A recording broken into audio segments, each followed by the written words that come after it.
Hello, അസ്സാം വലൈക്കും. ഇന്ന് ഞാൻ വന്നിട്ടുള്ളത് ട്രാവൽ വ്ളോഗൊന്നുമല്ല, ഇന്നൊരു റെസിപ്പി വീഡിയോ ആയിട്ടാണ്. അതിൻ്റെ കൂടെ ഞങ്ങൾ കിഴി പൊറാട്ടയും ട്രൈ ചെയ്യുന്നുണ്ട്. അപ്പോൾ ഞാൻ ഉണ്ടാക്കാൻ പോകുന്നത് ബീഫ് വരട്ടിയതാണ്. ഇതെൻ്റെ ഉമ്മൻ്റെ റെസിപ്പിയാണ് കേട്ടോ. ഉമ്മ ഉണ്ടാക്കുമ്പോൾ നല്ല ടേസ്റ്റ് ഉണ്ടാവലുണ്ട്. പക്ഷെ ഞാൻ എത്ര ഉണ്ടാക്കിയാലും എനിക്ക് ആ ഒരു പെർഫെക്ഷൻ കിട്ടില്ല. എന്നാലും കുഴപ്പമില്ല. ഇതിപ്പോൾ ഒരു 1.5 കിലോ ബീഫാണുള്ളത്. ഇതിലേക്ക് ഞാൻ എടുത്തിട്ടുള്ളത് ഒരു 20 ചെറിയ ഉള്ളി ക്രഷ് ചെയ്തത്, പിന്നെ ഇഞ്ചി വെളുത്തുള്ളി ക്രഷ് ചെയ്തത്, 2 പച്ചമുളക് സ്ലൈസ് ചെയ്തത്, പിന്നെ ഒരു മീഡിയം സൈസ് ടൊമാറ്റോ സ്ലൈസ് ചെയ്തത്. പിന്നെ പൊടികളായിട്ട് ഞാൻ യൂസ് ചെയ്തിട്ടുള്ളത് മല്ലിപ്പൊടി, മഞ്ഞൾപ്പൊടി, മുളക് പൊടിയും പിന്നെ ഉപ്പും, പിന്നെ കുറച്ച് ഉലുവ പൊടിച്ചിട്ടൊന്നുമില്ല, ഉലുവ അങ്ങനെ തന്നെ ഇട്ടിട്ടുള്ളത്, പിന്നെ ക്രഷ് ചെയ്ത കുരുമുളകും. ഇതിലേക്ക് മെയിനായിട്ടുള്ളൊരു ഇൻഗ്രീഡിയൻ്റ് ആണ് കറിവേപ്പില. എൻ്റെ അടുത്ത് അത് ഇല്ലായിരുന്നു.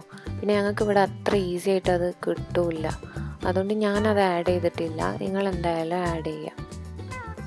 ഇതിലേക്ക് ഇപ്പം ഞാൻ ഒരു 6 ടേബിൾ സ്പൂണ് മല്ലിപ്പൊടി ഇട്ടു, ഒരു 2 ടേബിൾ സ്പൂണ് മുളക് പൊടി ഇട്ടു, പിന്നെ ഒരു 1/2 ടേബിൾ സ്പൂണ് മഞ്ഞൾപ്പൊടിയും, പിന്നെ ഉപ്പ് ആവശ്യത്തിന് നിങ്ങൾ നോക്കിയിട്ട് ഇട്ടാൽ മതി. പിന്നെ ഒരു പിഞ്ച് വലിയ ജീരകത്തിൻ്റെ പൊടിയും, പിന്നെ കുറച്ച് ഉലുവ, അത് പൊടിച്ചിട്ടൊന്നുമില്ല, പൊടിക്കാത്ത ഉലുവയും, പിന്നെ ക്രഷ് ചെയ്ത കുരുമുളകുമാണ് ഞാൻ ആഡ് ചെയ്തിട്ടുള്ളത്.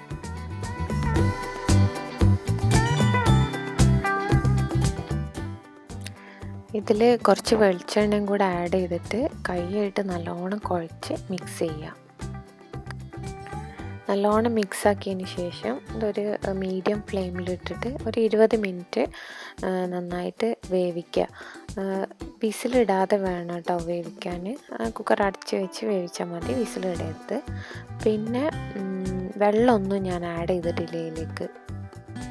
ഇങ്ങനെ വേവിക്കുമ്പോൾ ഇതിൻ്റെ മസാലയൊക്കെ ഇതിലെല്ലാം പിടിച്ച് നല്ല ടേസ്റ്റായി വരും.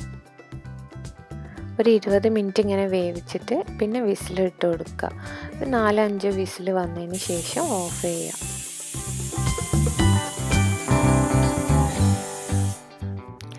അധികം ഞാൻ ഇങ്ങനെ ഉണ്ടാക്കിയിട്ട് ഒരു ചൂടാറിയതിന് ശേഷം ഒരു എയർ ടൈറ്റ് കണ്ടെയ്നറിലാക്കി ഫ്രിഡ്ജിൽ വെക്കലാണ്. എന്നിട്ട് ആവശ്യത്തിനനുസരിച്ച് എടുത്ത് വെളിച്ചെണ്ണ ഒഴിച്ച് അതിൽ കറിവേപ്പിലയും ചെറിയ ഉള്ളിയും ഇട്ട് പിന്നെ അതിലേക്ക് മാറ്റി ഗ്രേവി ടൈപ്പ് ആക്കിയിട്ട് വേണമെന്നുണ്ടെങ്കിൽ അങ്ങനെ ആക്കാം. അല്ലാന്നുണ്ടെങ്കിൽ പിന്നെ ഫ്രൈ ചെയ്യണമെന്നുണ്ടെങ്കിൽ നല്ലോണം വറ്റിച്ചെടുക്കലാണ് ചെയ്യൽ.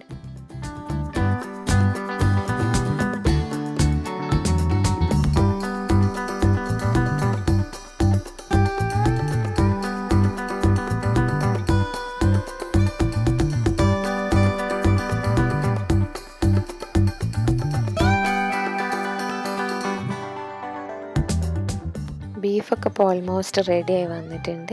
ഇനി ഇത് ടേസ്റ്റ് ചെയ്ത് നോക്കിയിട്ട് ആവശ്യത്തിന് ഉപ്പ് വേണമെങ്കിൽ ഉപ്പ് ആഡ് ചെയ്യുക.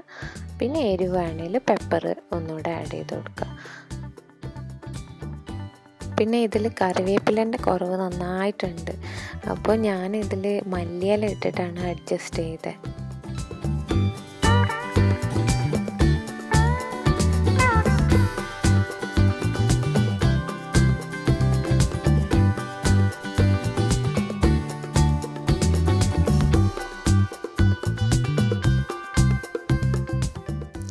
ഇപ്പം നാട്ടിലൊക്കെ എല്ലാവരും കിഴിപ്പൊറാട്ട ഉണ്ടാക്കുന്നതും കിഴിപ്പൊറാട്ട ട്രൈ ചെയ്യുന്നതൊക്കെ കണ്ടപ്പോൾ ഞങ്ങൾക്കും തോന്നി കിഴിപ്പൊറാട്ട ഒന്ന് ടേസ്റ്റ് ചെയ്ത് നോക്കാമെന്ന്.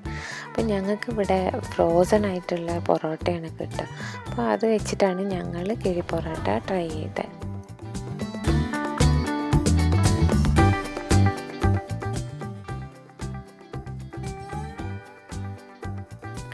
ഞങ്ങൾക്ക് ഇവിടെ പിന്നെ വാഴൻ്റെ ഇലയും കിട്ടില്ല. അപ്പോൾ പിന്നെ ഞങ്ങൾ ഫോയിൽ പേപ്പർ വെച്ച് അതിൽ പൊറോട്ട ഇട്ടിട്ട് പിന്നെ ബീഫ് ഇട്ട് പിന്നെ ഫ്രഷ് ആയിട്ട് കട്ട് ചെയ്ത ഉള്ളിയും തക്കാളിയും പിന്നെ മല്ലിയിലയും ഇട്ട് ദം ചെയ്ത് എടുക്കുകയാണ് ചെയ്തത്.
അവനൊക്കെ ഇതൊന്നും കഴിക്കാൻ വലിയ ഇഷ്ടമൊന്നുമില്ല. അപ്പോൾ അവന് ഇതുകൊണ്ട് കേക്കാണ് കഴിക്കുന്നത്.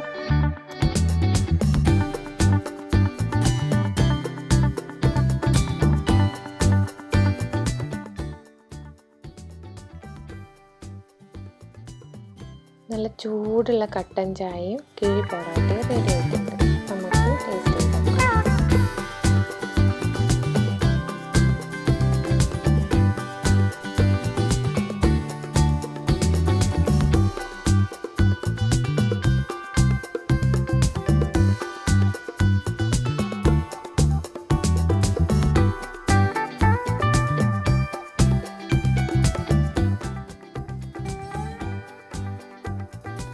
വാഴയില്ലാത്ത കിഴിപ്പൊറോട്ട. വാഴയിലില്ലാത്ത കിഴിപ്പൊറോട്ട.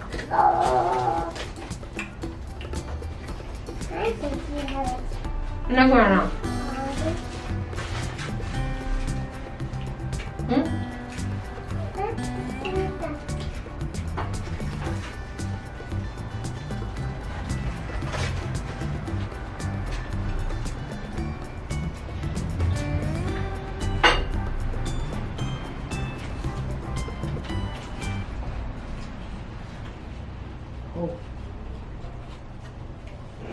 നല്ല ചൂടാ.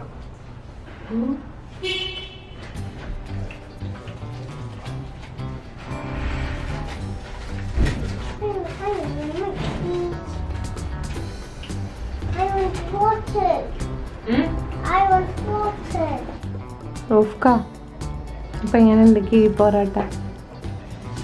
കിഴി പൊറോട്ട സൂപ്പർ, അടിപൊളി, ഒരു രക്ഷയില്ല. പിന്നെ നിഷക്ക് എന്താ പറയാനുള്ളത്? അപ്പം എല്ലാവരും ട്രൈ ചെയ്ത് നോക്കണം. വാഴൻ്റെ ഇല ഇല്ലെങ്കിലും നല്ല ടേസ്റ്റ് ഉണ്ടായിരുന്നു, ഫോയിൽ പേപ്പർ ആണെങ്കിലും. ഓക്കെ, അപ്പോൾ ഇനി നെക്സ്റ്റ് വ്ലോഗിൽ കാണാം. Okay, by.